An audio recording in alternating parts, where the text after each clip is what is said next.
So how much you made on your first house and how much you invested? So I put 50 grand in Right. to the first property that I flipped, okay? And after 6 months, I made a whopping $300.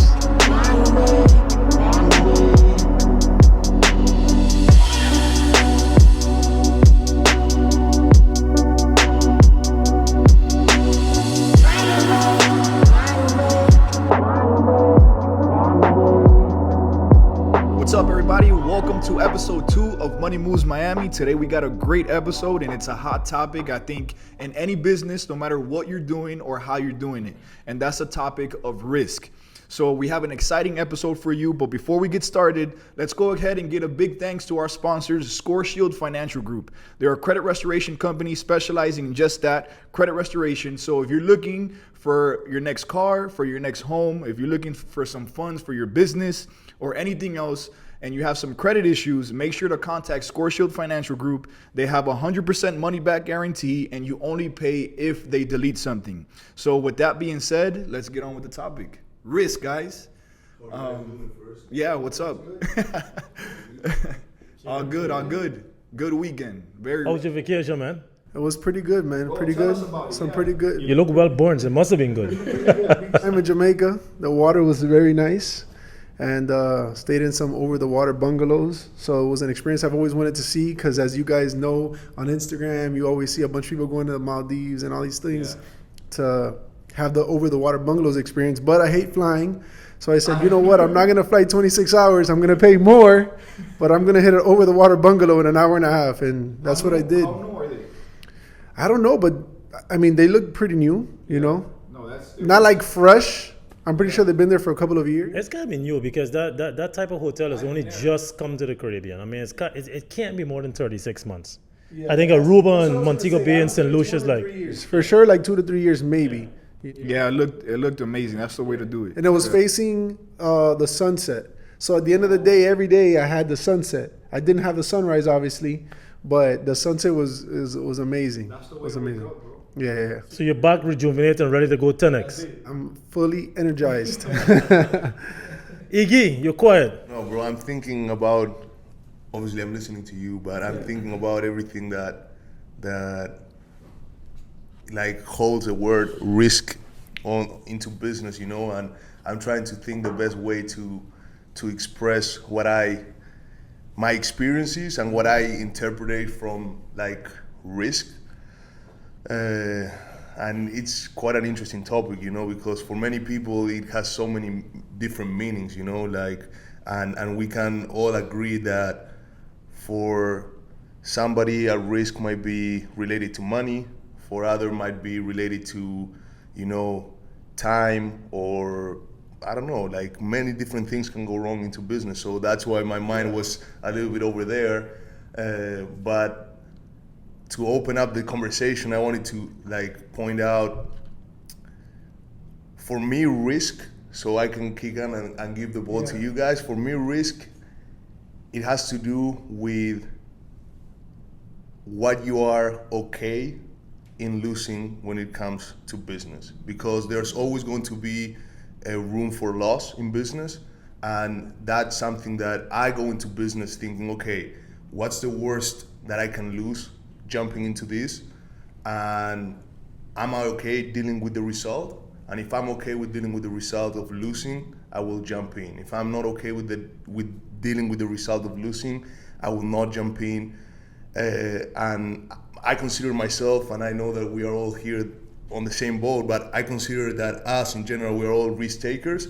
But I would like to talk a little bit more about that, you know, like what are you guys willing to lose for business? Because I mean, I come from not having much, me personally, and I don't want to go back, you know, so the more I have, the less I realize that I'm willing to take less and less risk, because now I have a lot more to lose than when I started. So I don't know if you guys feel the same way or not, but that's something that goes into my mind. I'm gonna jump in real quick. So for me, I think it's important to really define the different types of risks, right? because you have risk whereby you get into something blindly. You have risks whereby you calculate the risk based on the facts that you have in front of you, and sometimes it may not even be facts, right? And then they have no risk at all. So I think a good jump-off point is really, what type of risk taker are you? You're gonna take no risk? You're gonna take risk blindly? Or you're gonna be calculative about your risk? And understand, and I get it, because I know Iggy's gonna challenge me in this one, and that's fine. Because that's the role I play. For me, is that you've always gotta look, at least, as best as you can, a mile or 2 miles ahead. And to the best of your judgment, based on the cards that you're getting at the time, you've got to be calculative about the risk. I'm not saying not to take it, because if I didn't take risk, and I think we all can agree on that, and that's why we're having the conversation today, we would not even be here, right? So no risk is not an option that we're going to discuss here, right? Jumping in blindly, I think, is also even riskier than anything else. Even though sometimes, and you guys have taught me this, and I gotta say it, you guys will say, Elton, we just gotta go, let's jump, and we're gonna swim, we're gonna get to the other side. And you guys have taught me that, and I appreciate it, and I love you guys for that, because for me, I'm always a calculative guy, like, okay. And I think I've brought that balance to you guys too. So I think if we should really focus our conversation on calculative risk and jumping into the unknown, because I think I really and truly success is built on a combination of both. But it's also like based on opinions, I would say, right? Because what may seem like a calculated risk to you, maybe to someone else, it's like it's not calculated, because maybe they need more intangibles, maybe they need more information. That for you, maybe this amount of information is good for you to take that risk, but someone else needs like a whole entire book. You know what I mean? Yeah. But going back to what Iggy was saying, he asked us, like, how do we feel now in our current positions, taking risks? Like, he said that now, because he feels like he has more to lose, he says that he feels like he's being more cautious, like, as to what he puts his money into, right? For me, I'm not there yet, and I see myself like a workhorse. Yeah. So obviously we all have like our strengths. I have my strengths. You guys calculate things a little more than me, I would say. When it comes to certain things, I kind of like see things a little further, but as far as like calculating risk and things like that, I feel like I'm more just like, let's go with it, let's do it, like, let's just work towards it, let's make it happen, you know what I mean? So I'm not in that state of mind yet. Yes, do I wake up sometimes and I'm like, okay, like, I know I have all of these things, all this weight on my shoulder, I have to perform, I have to make sure, to your point, that I continue to strive and do things that are bigger and better. But at the same time, I don't overthink it, bro. Like, I'm just like, let's work. Let's do this, let's do that. And I feel that has helped me get to where I am now, where it's just execution. You remember what I told you guys last year? Well, for New Year's, I said, guys, one of my goals this year is to kind of like plan less or talk less, but just execute. And that's where my mentality is right now. I agree. I agree 100% with what you're saying. When I say about like more fearful with risk, I refer to having, like, obviously when it comes to the business that we own, I'm not fearful, because it's something that we know, we control. The same way with partnerships, like within our partnership, I'm not fearful. Like, I know you guys, you know me, we know how we roll. I guess that my fear goes more into, and you guys can agree, the more we have, the more we attract, and the more opportunities get thrown at us on the daily. And we can't discuss it yet on the podcast, but eventually we will, where we had an opportunity, and I was the one that I was looking at all the bad things that could happen constantly. And the reason I said that is because I agree with you on, like, you can perform on fear, but I guess that my fear comes from a place of, if I have a system that works, why try to shift to another place, Mm-hmm. I mean, sometimes it's good, and that's probably sometimes the right thing to do, but when you are in that place where you are not comfortable because problems appear all the time and changes and challenges, they are constant, but you are there where you know what to expect. Why go and look for something else? So you see that a great point, because it's the same thing that I'm kind of coming back to when I said you look at the types of risks and you weigh and measure your risks against the potential opportunities. I think that's how. And if you back to what Iggy's saying, right? I look at my risk and Iggy's like, okay, well I got this big pig. You know what I'm saying? Like, why I'm gonna take more risks to go into the unknown? It's not I'm not a risk taker. I am, but I'd rather feed this pig more. Yeah, exactly. You see what I'm saying? But I just want to backpedal a little bit into my own experience and say that, I want to spell out a little bit more. I think the real thing is, what kind of risks are you all, as the audience and the listeners, prepared to take? Because there's a very thin line between being over-calculative and not wanting to venture into the unknown.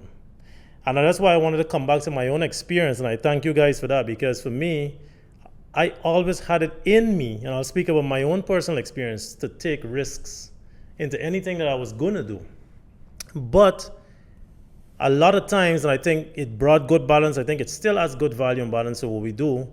I would like, let me calculate, let me look at this, and what if, like the Iggy's point, some of that kind of rubbed off on him now. And then Pedro jump in the middle and he will be like, you will come, listen, we're going to do it, right? And I like that. And I'm saying that because it's important for the audience to understand too that sometimes you got to take a leap of faith, right? It can't be all calculative, and you just can't take leaps of faith without being calculative. So when you really think about that, let's just put ourselves aside for a second, because we already have successful businesses that are running things like that. But if I'm the guy and I'm on the street, I'm saying, okay, I want to start a new business. Like, how do I get there? Well, the first thing, are you prepared to take the risk? Did you calculate the risk? Are you prepared to get into it without knowing the unknowns? Do you have a 3-year business plan? Do you have a 5-year business plan? Like, where are you with that? So you just need to kind of marry it all together. I know you wanted to say something. Yeah. No, I think going back to what Iggy says, I think risk all goes down to maybe how you grew up and how it all started. My experience with risk, I'm just getting into business now since I started with you guys. But my experience of risk is when I was going back to the Marine Corps.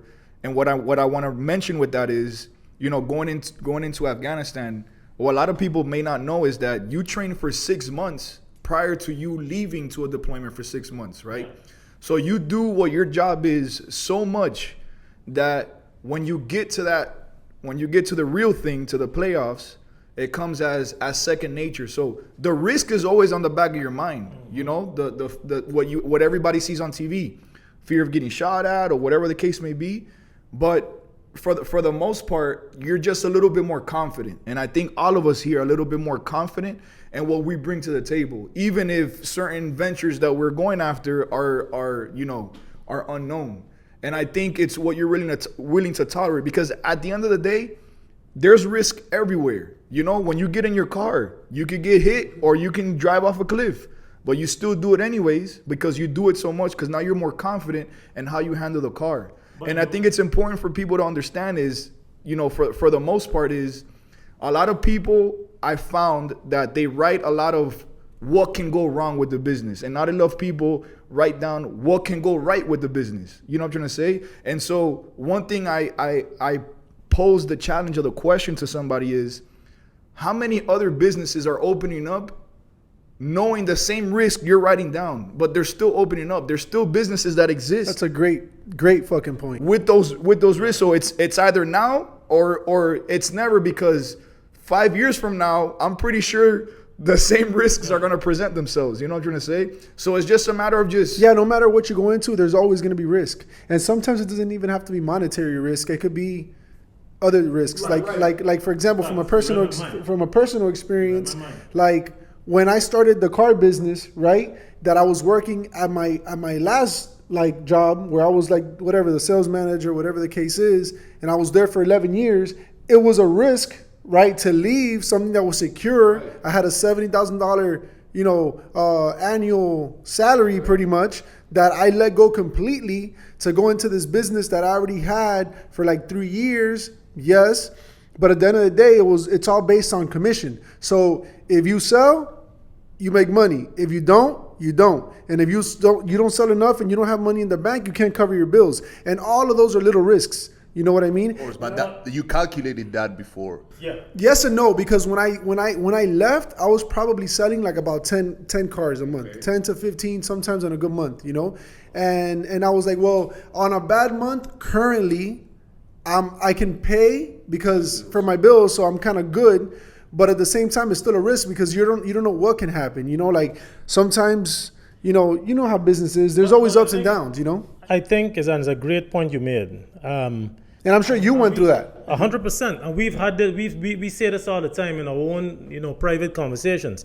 I think there are two things that are very closely married: is mindset and risk. Because when I go around this table and you just spoke about your experience in the military and what you had to do to prepare, all that was risk, right? Iggy came from a professional background in sports and athletics, but he took the risk because he had the mindset to move into entrepreneurship.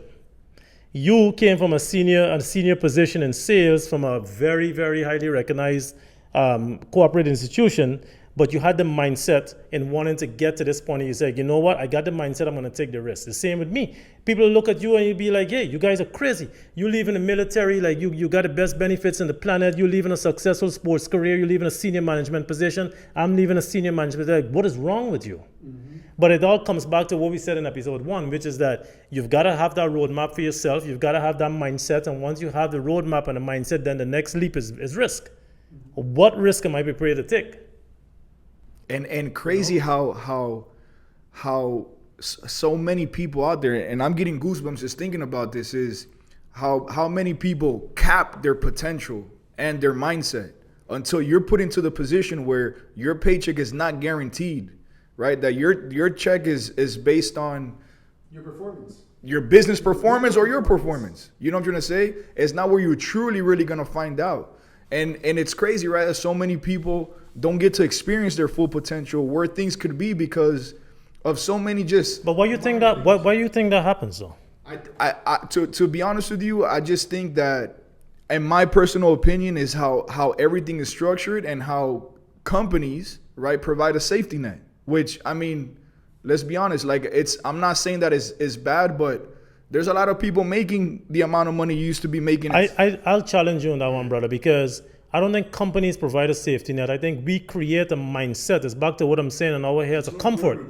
Yeah, and that's the point Iggy always makes. I was going to actually bring you to the table to say it. So go ahead. You take it from here. But one thing is, I have to agree with both of you. And the reason why I said is because I do feel like companies provide a safety net. Because, for example, it's a safety. Yeah, it's not a safety net where someone's going to tell you, I guarantee you that you're going to be employed from now till you retire when you're 65. Of course, like that doesn't exist neither. Right. But the chances of you getting fired if you're a good employee from a good business, a good corporation, is less of a chance than you opening up your own business and your business succeeding. That is the truth. That is the truth. Yes and no. Yes and no. Because if you go to the facts, like opening up a business, even though it's hard, it's not hard to make a living from a business. Like let's be honest. Like I can literally flip bottled waters, and make a living from that. Yeah, I'm not probably going to be making a salary like you were making. I would not be making 70 grand a year, but I could be making 40 grand a year, or 30, and I can live with that. Right. And I have my business selling bottled waters. Right. But I don't think it's a safety net. I think like literally it's not for everybody, bro. I think that some people, they are just okay, and we know people that they have. I know people that maybe not now, but 2 years ago, they were making more money than me being employed by somebody else. And if you go back to your corporate life, it's harder. In corporate life, it's harder to be making the amount of money that you were making than do that amount of money being a business owner. Mm-hmm. So that is true as well. Where is the safety net? Like the safety net is a mentality. Some people choose to say, oh, if I'm employed here, I'm good. And they say this thing of a safety net. But the reality is that it's not in their mind to be a But it comes back. But I love it. But he's confusing 2 points though. Not really, because Because he said that there's not because he said if you're not making the amount of money that you were making, right, as a corporate employee, right, versus a lot of business owners that don't make that amount of money owning their own business, that it's not a safety net. It doesn't matter how much money you're making. A safety net could be a $40,000 job. It could be an $80,000 job or a $200,000 job. A safety net means that you know that you're gonna wake up every day, you're gonna go there from 9 to 5, and at the end of the year you're gonna make this. But you don't know that. You don't know that either, though, because the business can go out of business without you knowing. Right, but I'm just saying, like, is what you said. You get a paycheck regardless. If you get sick, you get it. But if you're like a business owner, let's say you're your own staff in the meantime, because that's what the financials only allow, and your rent really depends on your performance. And if you feel sick, you lose money that day if you don't work. You know, so I guess it's until people get put into that position, you're not like. It's what I'm saying. The next paycheck is not guaranteed. While on a corporate side, it kind of is. So people. But before you go, I want to respond to both of you. I want to respond to both of you because the two of you got two really good points, and I just want to circle back. Iggy's point. I'll say this is the thing with business that I've come to learn too is, and it comes back to mindset and risk.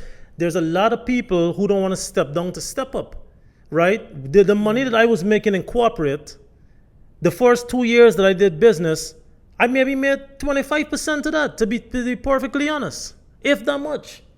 But I understood the journey that was in front of me, and I understood where I wanted to get, and I had the mindset to get there, and I know I was going to take the risk to get there, right? And there's still a long road ahead that there's going to require more and more risk, which we see every single day, and which we keep jumping over these hurdles. So this is the first point. A lot of people, they're like, hey, you know what? I'm making $200K a year. So you know what? I want to get a business that's going to give me $400K a year in day one. It doesn't work that way. Businesses have to be organically grown. I don't care which business you're in. All of them are the same thing. Your point, I want to come back to that too, where you said, but a mindset of the employees. And I'll ask you, I'll challenge you again. Which employee do you prefer? The employee that says, Pedro, I want to be you. I want to own a business down the road. Or you prefer the employee that says, Pedro, I want to retire with you. Think about it for a second. Because it comes back to the same thing that we're saying, right? I'm going to give you a perfect answer. I want whatever the employee wants. Okay? And the reason why I say that... That's the best answer you could give as a boss. But let's be real about it, though. Be real. Because realistically, if you have a good person in your staff, right, that you've obviously coached and mentored and you've helped them grow and see things from a different perspective. That wasn't you. That was you and your company, though. And that was me, and that was him in playing sports. Yeah. But I'm saying, like, obviously I would want them to stay with me for the long run or for the long term, right? But at the same time, for that same reason you just said, that was me, that was you, that was him, that was you. I also wouldn't mind if I see that person grow and do something that they want and love to do, because at the end of the day, no one's irreplaceable neither, you know? And there's always going to be someone else, and you never know. Maybe you can find a better person that you're like, holy shit, this guy was fucking killing it, but this new guy is like another level. You know what I mean? So, but yeah, to answer your question, obviously you want them to stay with you, but not only that, like for me, like obviously I make friends with people like pretty easily and quickly and things like that, and I always want the best for people. So it's kind of like, yeah, I want the best for me, but at the same time, I'll be happy if he goes out and does his own thing as well. You know what I mean? Yeah. Well, a lot of people as well, I think when you hear them talk, they talk like if their current situation is the only situation, right? And sometimes I've gotten in conversations with people and indirectly, you know, I don't mean to offend nobody. I guess it just come out that way. And I try to bring the best in that person, but I have to stop them. Stop talking like if that's your only option, like if you're stuck at where you're at. You want to provide this life for your kids. You want to put them in the best schools. You want to you want to live this life, right? And they're talking like if, you know, that's where they're at. Their plan is to work harder, get promoted so that they can provide that life. But in reality, like, and again, to each his own, but if you were to be able to make the same amount of money, if not more, and spend full time with your kids and X, Y, and Z. But again, it does. There is a level of risk, but me personally, I know that business is not for. I for sure know that business is not for everybody. However, I constantly see like the potential in people, or sometimes I see myself in others, and I'm like, man.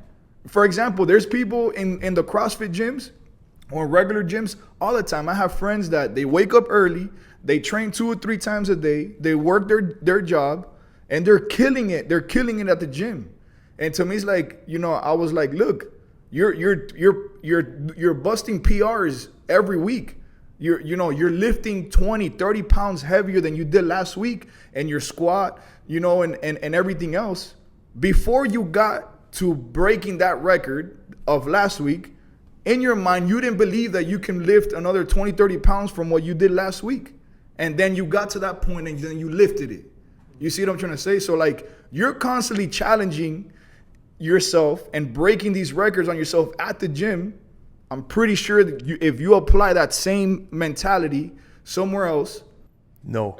I tell you no, because I come from a sport and it doesn't work the same way. But I understand what you're saying. I understand what you're saying, and it goes to mindset. And I don't say no because I disagree. I say no because having the ability, the physical ability, or the mindset to challenge yourself at the gym, saying like, I'm going to lift this weight or feeling better, is completely different to actually using your brain to build your business. The concept is the same. I'm not saying that on that part you're wrong. It's just that it's different. Like for me, when I used to play, bro, I used to tell my parents and everybody, I used to tell them like, oh no, like my life is fucking hard. Like I have to work out 3 times a day. My body's sore. I have to watch movies, study this and that. Like this life is hard. But then when I transition into business, he meant study film, not watch movies. Study film, Like, but then when I transition into business, bro, like this life is fucking hard. It's hard. It's the hardest thing that you can ever do. It's owning your business. That's why I keep saying the same thing. It's not for everybody, guys. But I just want to jump in there real quick, right? But I think life in itself, if you really sit down and you ponder, you take a moment, and, you just look out, life in itself is a business. And I'm going to tell you where I'm going with that, because you guys are probably saying, Elton, you're crazy, right? But it is, and I'll tell you why it is, right? Because whatever you choose to do with your life, I respect that, I value that, we respect that, we value that. I'm speaking for the audience now, the listeners and the viewers, right? The thing is this, right? You have people who even sitting in a corporate world who will not take the risk of applying, even though they may exceed the qualifications and the experience required to get to that next level. They're not prepared to take the risk to apply, because you know why? There's fear inside of them that I'm going to fail an interview. There are people, like you rightly said, in the gym who are breaking PRs week after week, doing it on their own. There's fear that they say, hey, judge me, because if you judge me, I might fail. You know what I'm saying? And if you really think about that for a second, let's just park the business for a minute. You think life is a business, and you're challenging yourself, and you're pushing yourself, and Ziggy said his mindset. And you're sitting right there. Sometimes the opportunity towards ultimately getting to a business is in front of you, but you got to go the steps.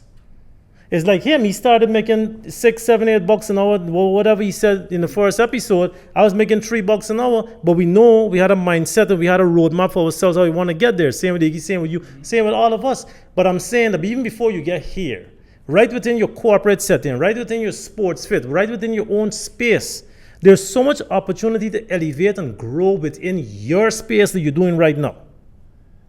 But you got to take the risks, and before that, you got to have the mindset. Do you think you know how you say like business is not for everyone, and obviously like we all say that, but don't you think that the same way that there's people that are born with like an athletic ability to just perform better like physically is the same way that some people are just born where they have a negative mindset all the time. They have their mentality is completely different. Like, the reality too is that not everyone is going to be Albert Einstein or Elon Musk.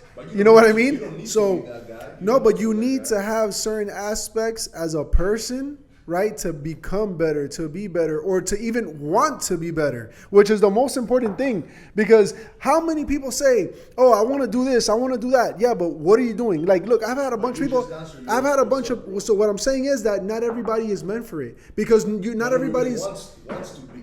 yes, and yeah, but some people, even if they want it, like how many guys bust their ass? They train for years, hours, more than maybe someone that doesn't train as hard, and that other person just outdoes them. You know, so that's the same way that it can be.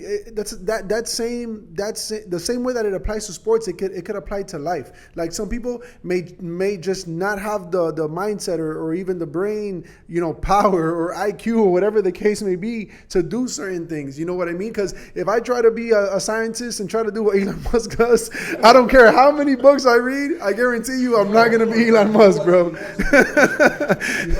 You know what's the difference? You're right, but you know what's the difference is that sports, for example, in rugby, like I play rugby, and of course there were guys that were 10 times better than me, and they were working 10 times less than me.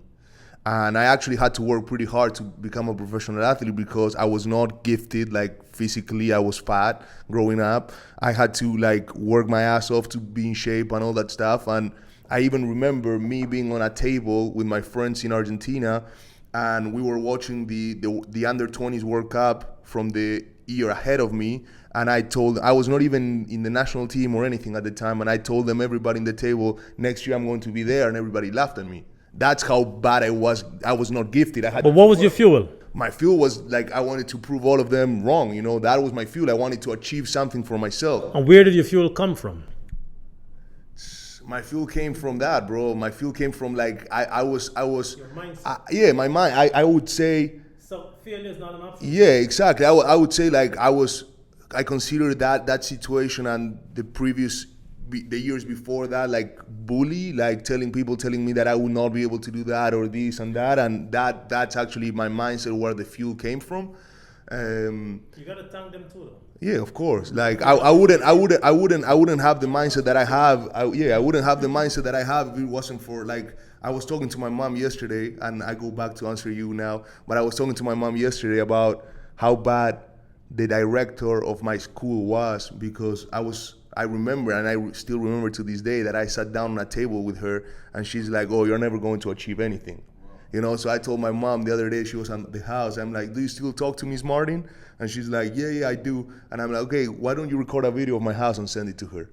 Because she was the one telling me like, you're not going to achieve anything. So that's the type of people that fuel me. But to your point, In hindsight, she might not have had any bad will, by the way. No, She no, probably of saw it and you figured that's the only way I'm going to light a fire under this dude. of course. You know what I mean? Because sometimes people do that, you know what I'm saying? Even though I don't agree I with know. saying that to a kid, Yeah, but you know, it's she's true. probably like, this is the only way I'm going to get us off his chair. So, you know, let me scratch a match and just put it on him. That's going to get him going. That is You true. know? That is true. But at the time, to answer your point, I was not good academically. I was not a good student. I didn't have a passion for studying anything. I didn't went to college or anything. So I find in sports a way to being successful.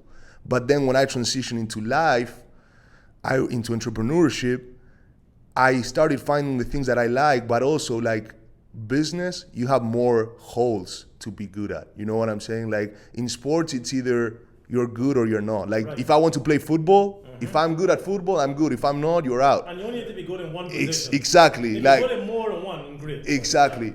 In life, in business, like you're not going to be a scientist, but you became a car broker. Now you're a business owner of an automation business, credit repair business, a CrossFit gym. You have a portfolio. Like you found your way to get into those holes and actually apply the skills that you have, which are like you don't want to be like stagnant in one place. You always want to improve, and all those things make you better. Where in sports you don't have that. In the physical environment you don't have that. It's only one way street. You know. In business, like Mark Cuban says this all the time. Like business, the reality is that everybody wants to take your place. You know, like you're competing with everybody all the time. Like today you wake up and you know that your competitor wants to be where you are today, and tomorrow you go to bed, and it's a cycle. You know. Man, this is a great conversation, and for everybody watching this, I don't know if you're noticing it, but I'm just gonna put it out there.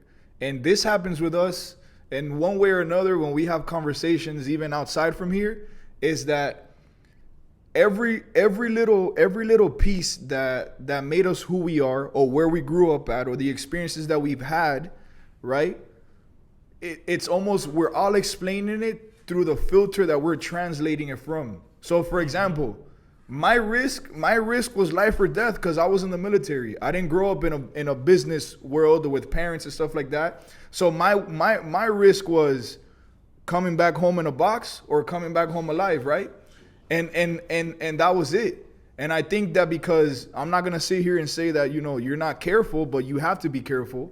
And in your case, I know your family grew up in business, but I feel you every time we speak. I feel you more speaking, and I think I've connected a lot more through you, because the same culture that's built in a professional sport can be the same in the military, right? What was your fire? What was the fire that was lit under your cheek? What my fire actually happened after I got out the military. We all have fire. Yeah. You. We all had something. And I think I've always said, yeah, I think just to go back to the last conversation, mine was like survival. And it wasn't survival because, you know, I was dying somewhere or something like that, but it was just survival to make it. It was so hard for me to find a job or to get situated coming out of the military. I mean, I decided to humble myself, and I applied to Jiffy Lube Why did you come out of the military?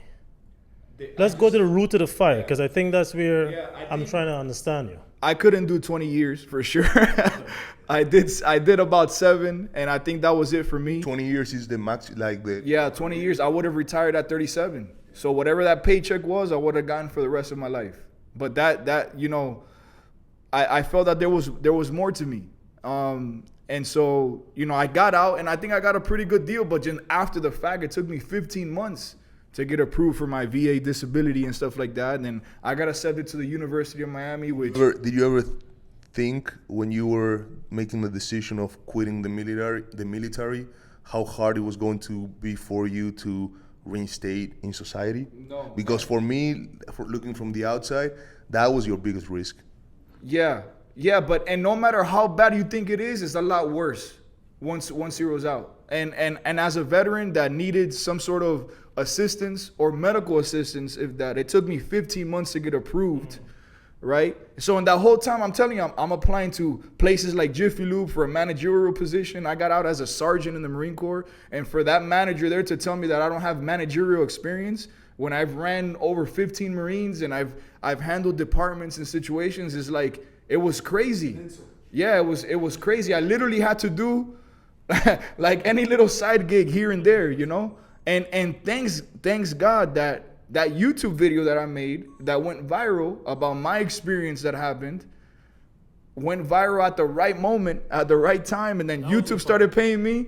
Yeah. But you were already at UM studying marketing before that, or you started? You were already there. Yeah, I was going to school at University of Miami studying communications, and my passion was to work at an ad agency, because when I've watched shows like Mad Men, and I had one professor, you know, shout out to Professor Nellingson.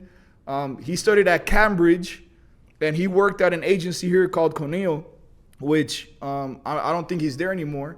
But just to me, it's always been fascinating why people camp out for the newest iPhone products. It's always been fascinating. They'll camp out for the Gucci shit. No, but more for Apple. And for example, when I look at that, looking at Samsung has the same access to the same engineers or to the same materials to make just as a good a phone, or if not even better. But for some reason, when Apple puts out something, people camp out for that one and not for the Samsung. You see what I'm trying to me, the psychology behind that and the messaging through the advertising that Apple puts out is fascinating to me. So fascinating, the choices of words. Look, I finished off my career in the Marine Corps as a recruiter. I went to recruiter school. And those recruiter instructors over there, listen, like when I'm talking about selling ice to an Eskimo, like those guys are like 6-degree black belts in verbal judo, how we used to call it. They're it, right? And that's what they teach you there. But that just fascinated me. It fascinated me to be able to speak to a future client from an ad agency and pitch this new idea that they've never even thought of before, and pitch it in that way to convey a message and influence the end customer into that level. That's always fascinated me. Then I got to intern at some big agencies. Then I found out that you really don't have that creative freedom the way that you could have. So sitting on the other side of the fence, out of the military, what would you say to the people that are aspiring to go into the military now, and those are in year 4, year 5 in the military? Easy. What's your message to them? Easy. If you're considering the military, it's a great option considering that you do something in there that you can continue doing outside the military. I was in infantry. I was a communicator, right? So on paper, I was in communications. I did wire, I did radio, but for the most part, I never did that in the military. Every time I went to deployment, I got to work at the detainee facility and handle the interrogations, the investigations. Like I was like the warden of my facility, right? Which in turn, I could have taken that to other levels. But do something that when you get out, right, you'll be able to do. And it's what I used to tell guys and girls that I used to spoke in the military. You go into the military and you go to the school for the job that you picked. However many months that is, that translates into college credits. If you spend your time wisely, your 9 to 5 is getting dressed in your uniform, going to work, then picking a job. You know, you go to work, you work your 9 to 5. Those 4 years that you spend there, you have time to get your school paid for, even if it's online or local community college around the base. By the time if you get out, when you play your cards right, you can graduate with a bachelor's degree, with 0 debt, and then still have your GI Bill money to continue your education if that's what you want to do, which, by the way, as long as you maintain a full-time status as a student, you get paid an allowance equal to a sergeant's with dependents. So here in Miami, just for going to school for full-time, I got paid, I think it was like $3,500 a month. So my job was literally just going to school while I got to experience everything. But it doesn't happen the same. It doesn't happen the same for everybody. The military is just like its own city. However, I lived in the infantry world.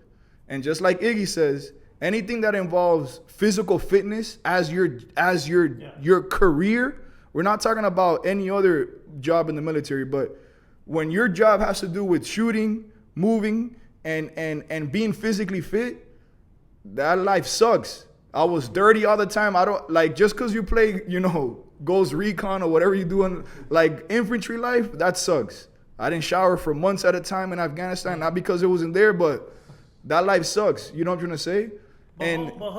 I mean, that's all great that you said, right? And I want to just I just want to keep the conversation back on mainstream land so we don't get drift off. How do you inspire the people that are aspiring to be in the military to be Ray? Oh, you got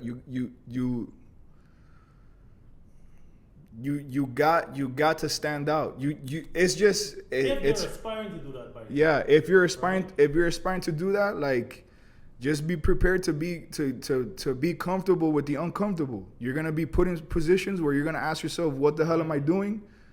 And just know that in those moments, as bad as it sucks, you're ready, and you complete that, you're already mentally above anybody else with whatever endeavor you want to do. Because like we spoke last time, you need to be willing to do what others are not willing to do.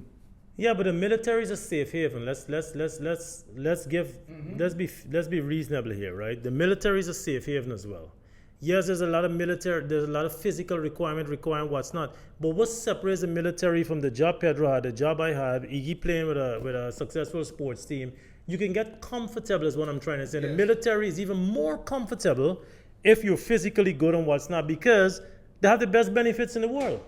So how do you tell the person that's in the military, this is where I'm trying to get to. How do you tell or convince the person in the military that, hey, you know what? The military is not a be-all and end-all. It's a good stepping stone ultimately towards ABC. It depends on which branch, because I'll tell you this much: if you wanna make more money, you gotta go up in rank. And as far as the Marine Corps is concerned, I can't speak for other branches, but there are certain physical fitness requirements. Even there's shooting you got a shoot qualification. Even if your job is not infantry, you can work as a legal admin, legal assistant, where you never see combat ever in your life, but you still have to qualify with. So like there's certain things that you have to keep up, and you're in competition literally with everybody that's in your rank wanting to move up to the next rank. So there has to be like, you have to have like a routine, a discipline. I think the biggest thing is a discipline. Like you have your 9 to 5, but you have to do side stuff too. Just because you have the uniform, don't think that, you know, you're gonna remain the same. You gotta still run. You gotta be physically fit. Like there's certain things you gotta maintain because the next guy's out to get you. No, but what you said, I agree. Like it's the same, like not the same, but I relate a lot with the sport. But I think that what Elton is asking is like somebody that is in the military that is considering getting out of the military into the entrepreneurial world. Yeah. What advice would you give them? Break it down. What did it do? But I want to help you with that Yeah. because this is something that I saw in Ray when I met him, okay? And I think that this is something, even though I've never been in the military, I think that this is something that a lot of military people struggle with when they try to reinstate into society. And I'm picking this up based on what I'm hearing you say, which is not only having the skill of whatever you want to pursue, but also being open to not to shut yourself down with the first set of people that you interact after you leave the military.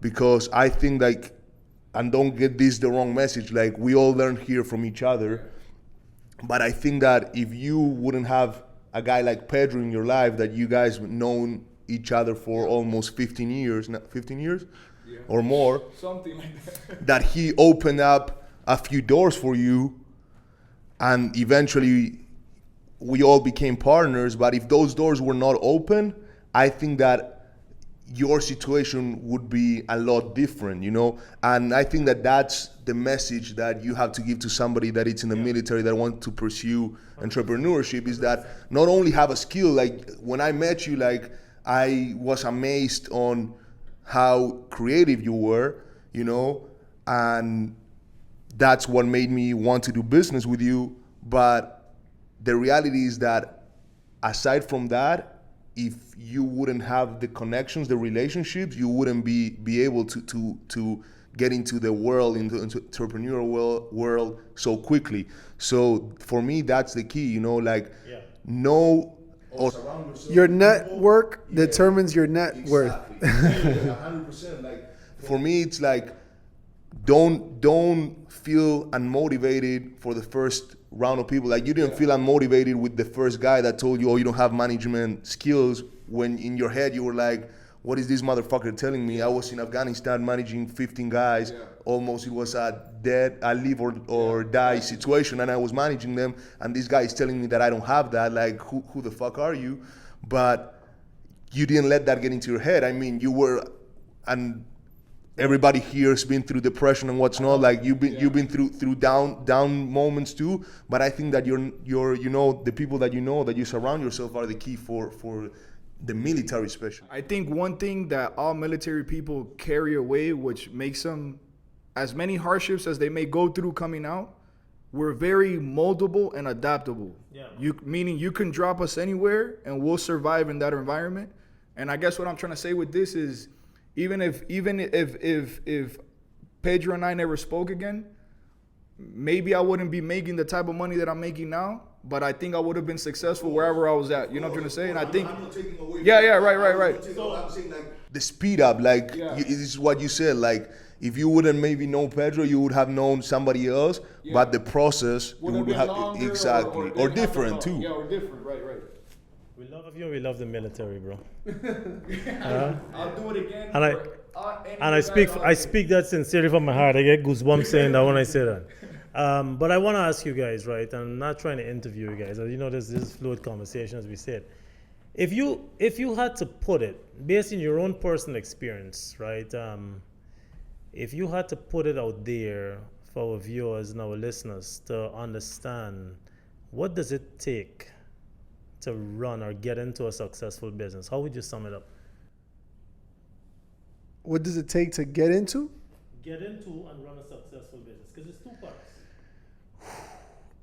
So I'm gonna answer your question in a way with things that like that I go through or conversations that I have with people, right? So a lot of times on Instagram, people see you and they're like, "Hey, man, you look like you're a successful guy. Like, man, I've always been wanting to like open up my own business. Like, what can I do?"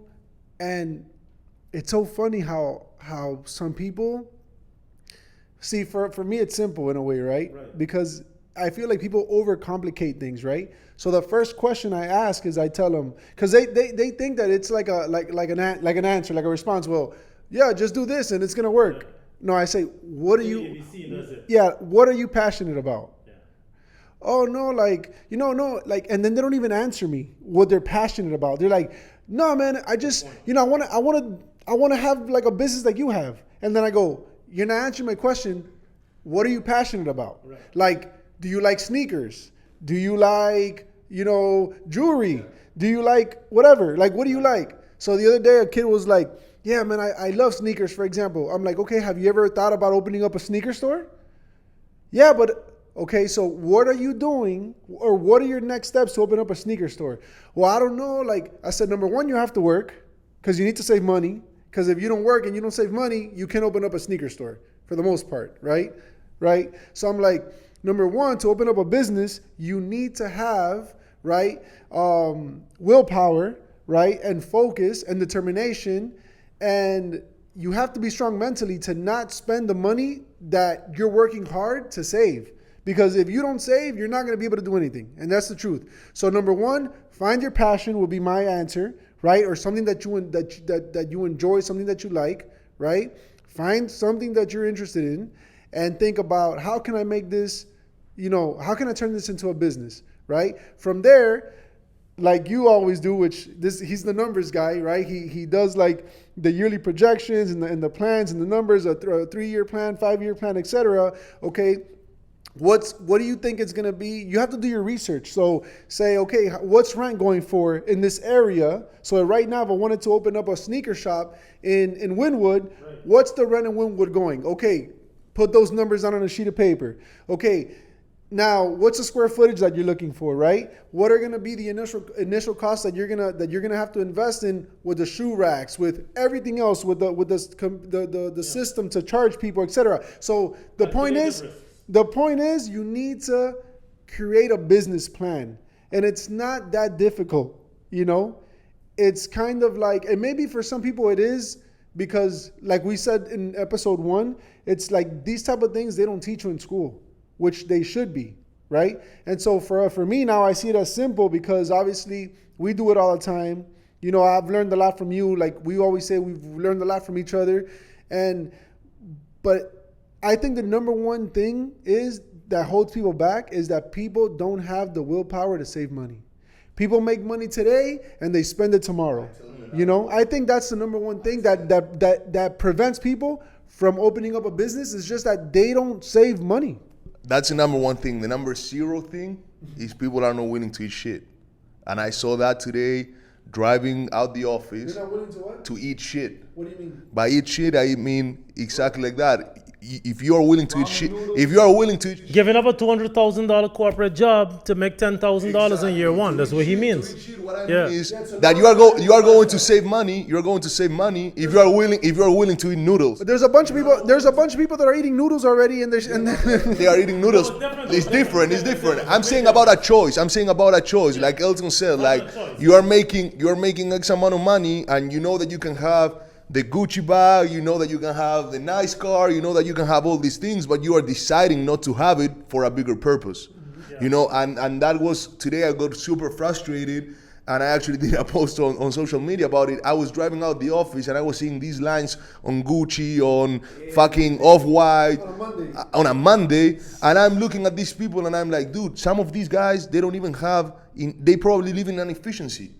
And then are the ones that are complaining about, and then they are the ones that are complaining or asking the questions like, oh, I want to have a business like you, or how do you do it, or this and that. And for me, that's, aside that you have to have passion, you have to find what you love, you have to save money, you have to be able to eat shit.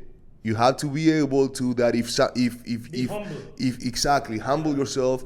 And the funny thing is that, and I was looking at this the other day, like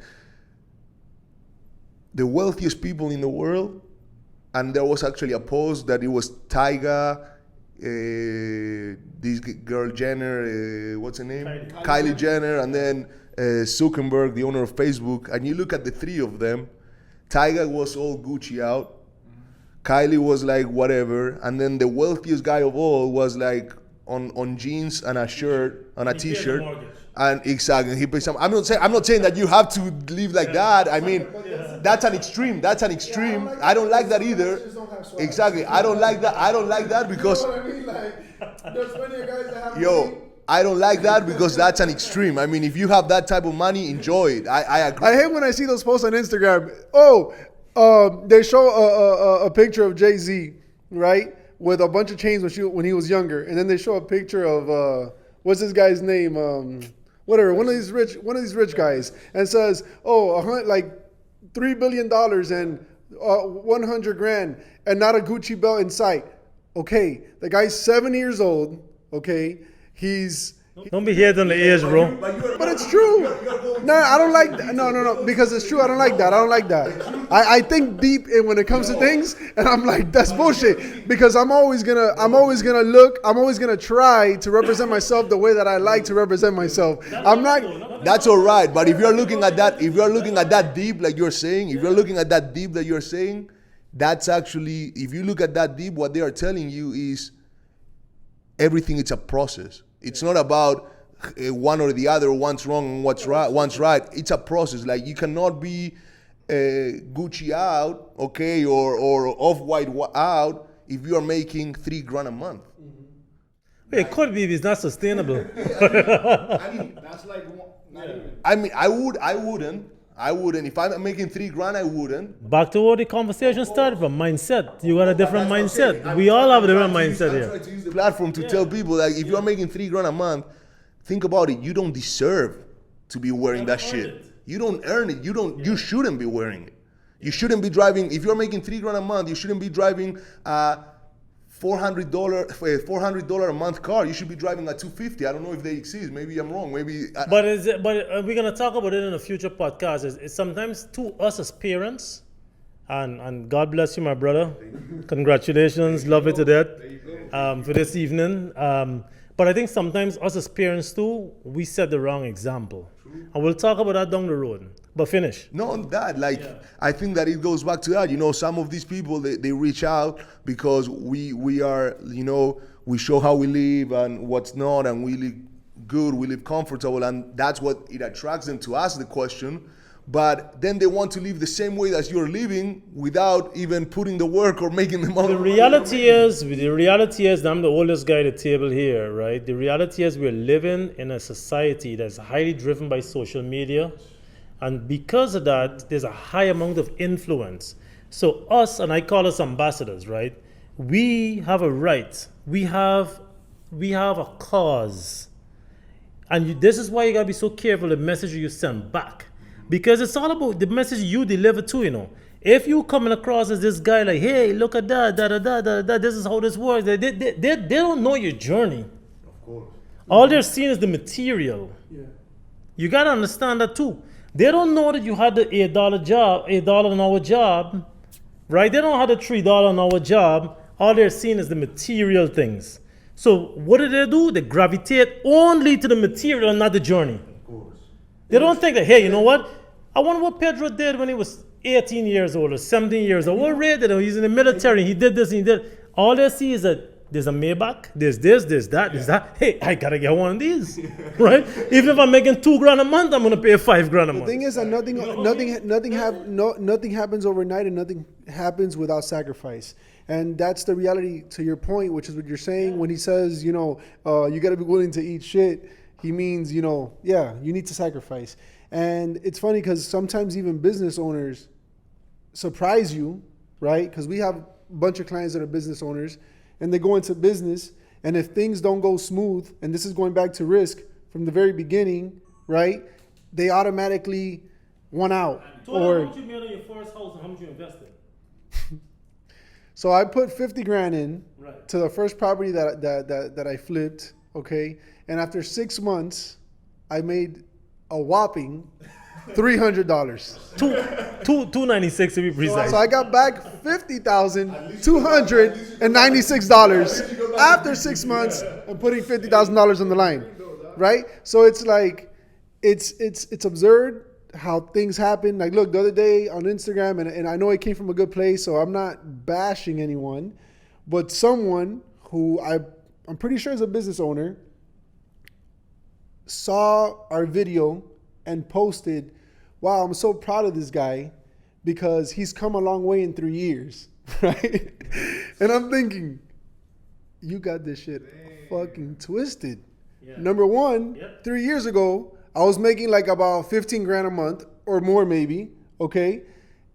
I wasn't doing bad. I don't know why this person thought that maybe I was doing bad or whatever. Maybe just because I was selling cars and they were thinking that, whatever.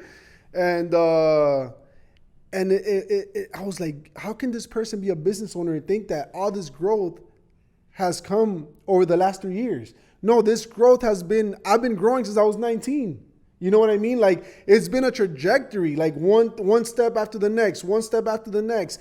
Like we said, climbing the corporate ladder. That's From my there, point, though. doing the They car only business, see commercial. they only see what they want to see. But it's crazy because this person is a business person, and they think that all this growth has happened in 3 years. No, there's things that happened and sacrifices that I made when I was younger. Is it a real business person? Because today, a lot of people say they're business people, but they are not really. Right. I mean, yeah, because on social media, anyone can portray anything. I know what you mean. Yeah, of course. Bro, I think a lot of people need to add. They need to add more. They need to add more of a why to their money. And going back to what Pedro says, your passion has to outweigh like the money, right? Like I said last time, do something that you wouldn't mind doing for free, but when you get paid for it, that's just a cherry on top. Yeah. Because when you, Facts. because I was that guy, right? I didn't find a point to save money because I didn't have a business mentality or friends that were in businesses or people to teach me that. So to me, I can eat ramen noodles and I can save all this money, but eventually I'm gonna be like, this sucks. But it's gonna suck because there's no plan in place. Because like me, Right. like me, like I told you guys, I woke up and I told my wife I'm quitting. And she's like, what are you going to do? And I'm like, I'm not really sure, but I'm going to get into business. I didn't have a passion. Like, I didn't know that I want to do Amazon automation or Walmart automation or open a financial services company. I just know I wanted to be a successful businessman. That was all for me. Yeah, that was it. I just knew I wanted to be a successful. And you know why? And you know why? Because like what you were saying earlier, I forgot which one of you guys were saying that earlier. That you were My saying passion was to be a successful entrepreneur. you guys, and one of you guys were saying earlier, like, you learn certain traits, and then those same traits you can apply it to any other business because every business, right?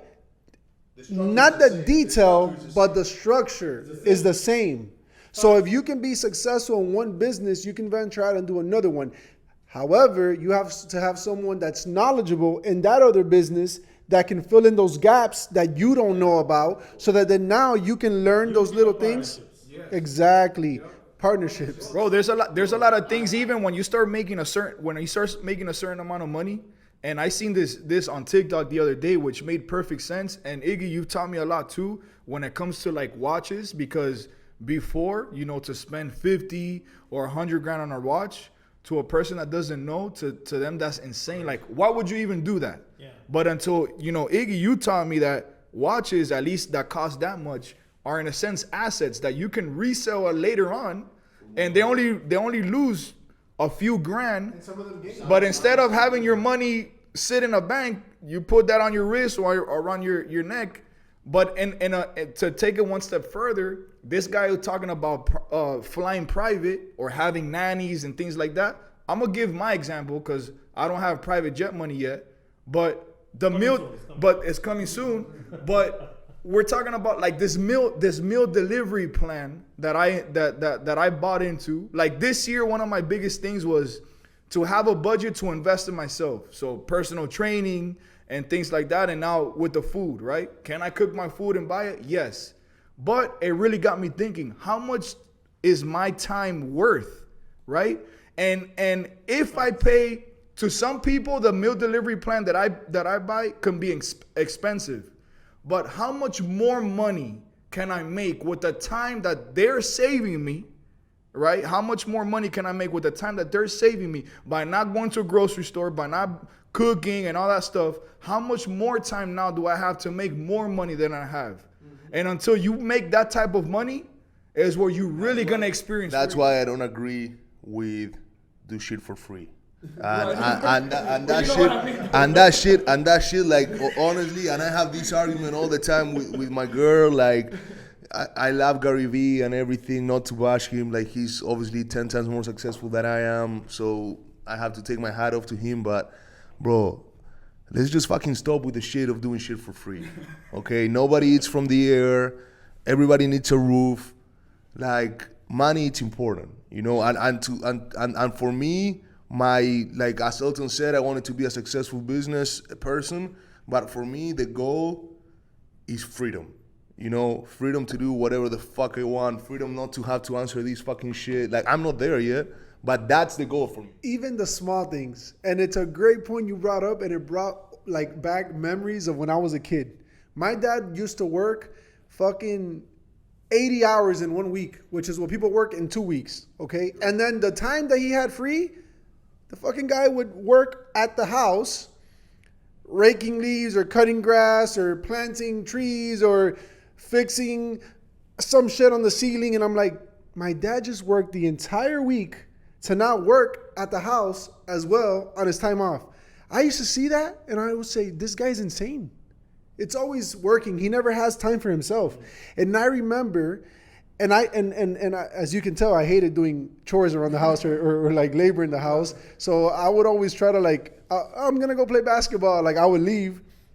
But I remember I would tell my mom, I'm like, listen, when I get older, I don't know what I'm going to do, but I guarantee you that my plan is to make enough money for me not to have to mow my lawn or do none of that shit. Because the free time that I was young, and I said, the free time that I have, I want to be able to do whatever I want with it. If I would just want to watch TV all day, I want to watch TV all day on my day off. If I want to play with my kids all day, I go and play with my kids all day and take them to the park or whatever. But I don't want to have to mow my own lawn and have to do my own things on the day that I'm supposed to be off because I don't have enough money to like really take advantage of my personal time. Because my dad never had personal time. Like, dude, it's to me, maybe to him it was normal, but to me it's sad, dude. You know? No, man, it's a good point because we said this before, right? Is that, and I love what he said too, because money is important. It's a byproduct. It's not a foundation, but it's necessary. It's a passageway towards freedom. Mm-hmm. It's a passageway towards freedom. It's important for us to say this again. And how do you get there? You got to have mindset. You got to take calculative risks. Many times you got to take risks going into the unknown. And that's why I say again, I'm going to say it for the third time today, I love you guys because it's the balance you bring to me. And that's the beauty of partnerships. And we need to speak about this in another day, right? Because there's a lot of people who are fearful. I know many people. We know a lot of people in common who say, I will never fucking do a partnership that's both. Listen, partnerships is the greatest fucking thing on the planet when done with the right people. Right. Hands down, I have nothing more to say. I know people that make a lot of money that are doing very well, but that's another conversation that we should have another day because I'll go off on a rant. But I truly feel, just to say quickly, I think they're just greedy people that want to make all the money. They don't want to share anything. And for that reason, the things that you're strong at and you're strong at and you're strong at that I'm not, and vice versa, allows us to be stronger as a unit. To me, right, I'd rather make 20 grand than to make 30 on my own, but have 20 grand here, there. You know what I mean? Yeah. And some people, they're so short-sighted, or maybe it's just greed, but everybody's different, man. People are fearful too, bro. It comes back to risk. I'm telling you, it comes back to risk. Everything is a the risk. Beautiful thing that we've had, I mean, I'm not going to try to preach this to the choir, but we dude, but we have a special. Make no mistake about it, right? You know, this level of trust and camaraderie and brotherhood and all this other stuff, it doesn't happen any other days. I'm not going to try to fool the listener or the person viewing this like this is normal, because it's not. As a matter of fact, this is in the top 2% or maybe 1%. Realistically speaking, that's facts. Go through the numbers and that's facts. You guys know you can close your eyes. Any one of us could close our eyes around here, we know we're good to go. So I'm not going to try to send damn message to everybody that get into a partnership. Oh my God, you know, just find anybody and get into a partnership. No, but evaluate. So it comes back again to having a mindset, taking a risk, evaluate. You know, and that's it. Yeah, I agree. Man, I know there was a little. We started off talking about risk, and we deviated into a bunch of other conversations. No, we all came back to risk and But they mindset. were amazing. They're amazing, and that's the true definition of a podcast: allowing conversations to flow organically. And look, the beautiful thing is, like I mentioned before, if you guys are paying attention as the viewer, you're literally getting the perspective of 4 people that are in business together. However, we all grew up very differently, right? And that's what resulted in the filter to what we see life and business today. We can only translate what we're experiencing based on our past experiences and events. But then from there, we present that to the table and we all learn from each other. Yeah. I'm learning a whole lot from everybody on an everyday basis. You know, I'm learning a lot more about business and how things are really work and how the mentality is. And at the end of the day, look, when it comes down to it, everything has risk. Everything has risk. Everybody's got business. When you step out on the street, there's a risk. You know, you don't know what it is, but there's risk, but you still step out on the street anyways. And the beautiful part is, and this is to plug in our companies, because obviously, you know, I'm like the sales guy of our company and things like that, you know what I mean? But the reality is, guys, if you want to get your credit fixed, there's no better company than Score Shield Financial Group. Why? Because guess what? There's a small enrollment fee, but unlike a lot of other credit restoration companies, we're not going to charge you a monthly fee if there's not results that are being, you know, that are actually done for you, right?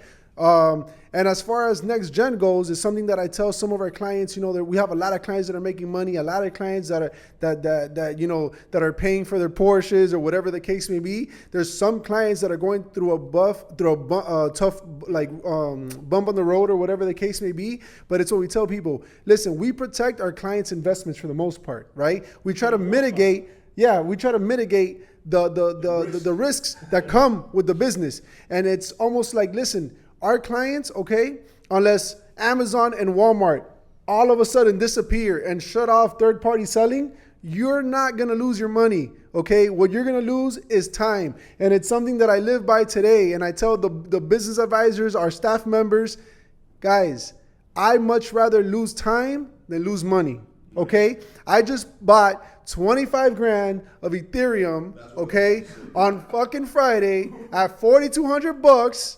And guess what? Guess where it's at today? $3,300. Am I gonna call Ethereum and say, "Oh, fuck this! You guys better give me back my money because the shit went down"? It's business.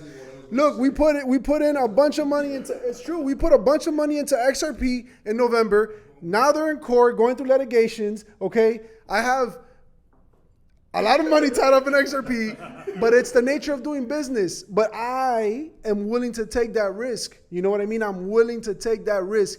So if you guys are looking to make an investment, whether it's with our company, whether it's by yourselves, whether it's with a business partner, just make sure that you know that nothing is going to be guaranteed. Because I was talking to a client the other day.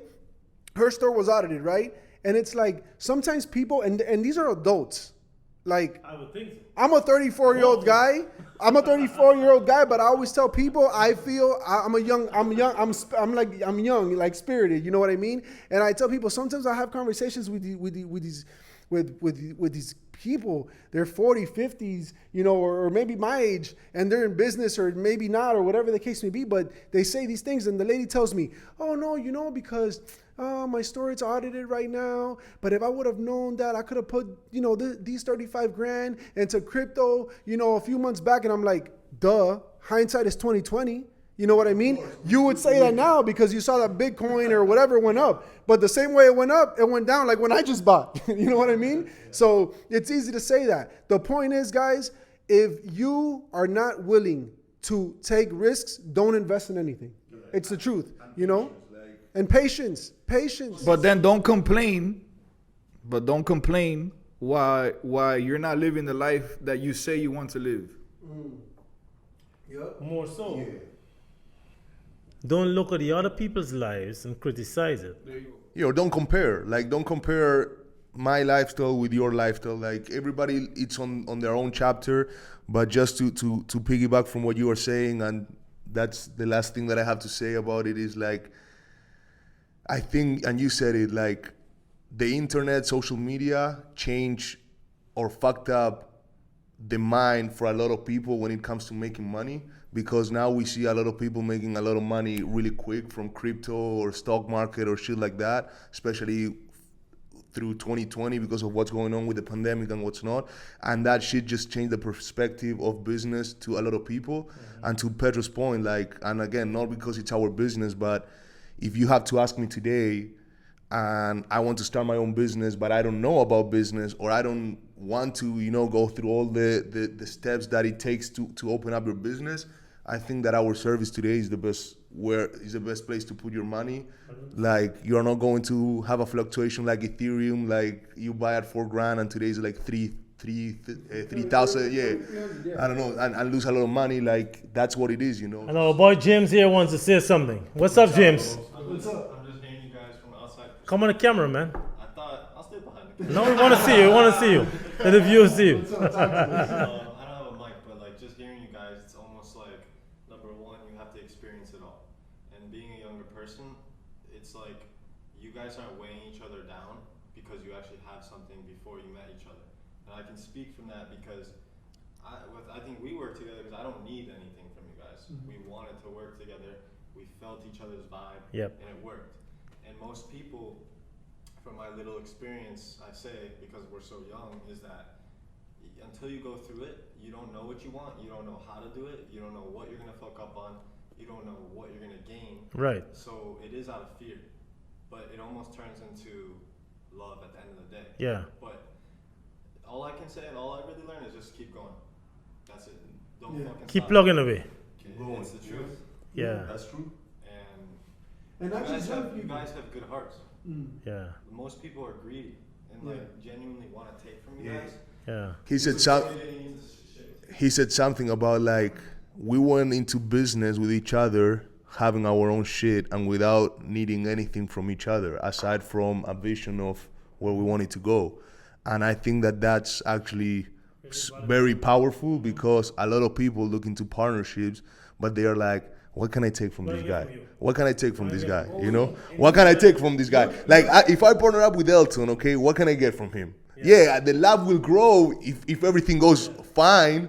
But if things go bad, it's not real love. It's not real love. But what I'm saying is, like, that's how people perceive it. I end up falling in love with you because things are good. But when things go bad, that's when we start hitting. Bro, and look at even how the way we run our businesses, right? As far as for Score Shield goes, for the client, we don't charge you unless we delete something, right? And the enrollment fee, whatever that is, if we don't delete something in 180 days, we fully refund it to you.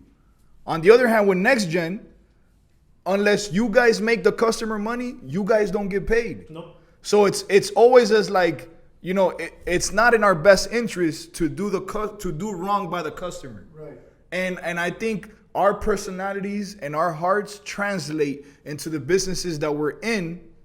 And I hope that people can see that through the service. And that happens, you know why? Because we're people that, just like you guys, we've had to bust our ass, we've had to work, we've had to save money, we've had to go through our trials and tribulations, we've had to, like you said, we've been through probably the same thing you guys have gone through, worse, maybe not as bad, but at the end of the day, nothing has been sweet for us. We've had to work for everything we have, and we've had to sacrifice and bust our asses.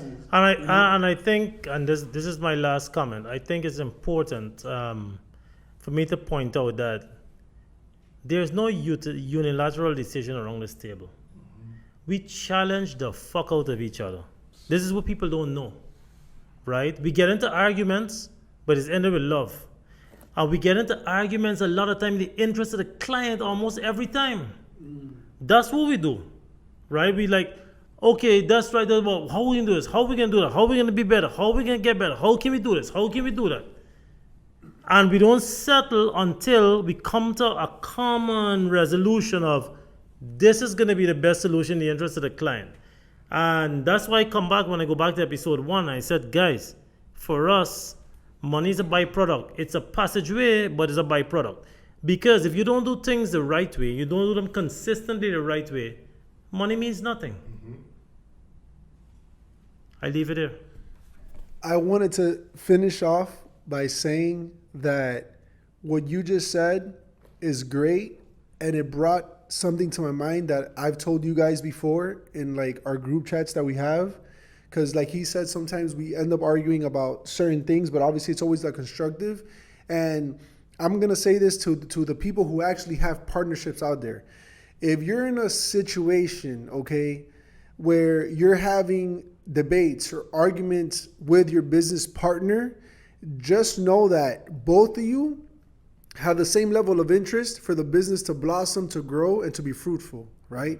So sometimes people get lost so much in their own ways of thinking and their mentality and their own opinions that they don't look at that. And what you need to understand is that the way that you see something that may be better off for the business because you think it's going to help the business more, right, or the client base more, is probably the same reason why your business partner is saying what he's saying.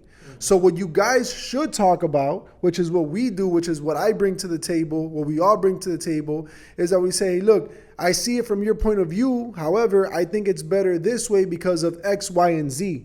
And sometimes it's things like that that are so simple that blocks people from really like flourishing as a unit because their egos get in the way and they don't recognize or see that we have the same level of interest for this thing to work out. So it's just a matter of opinions, right? And a matter of seeing things. There's many times that Elton or Iggy or Ray, yeah, and having people in the partnership that have an open mind and a positive outlook. Yeah. Because if you're negative, you're just gonna be like, oh, this fucking guy is always saying the same shit. I'm tired of his ass.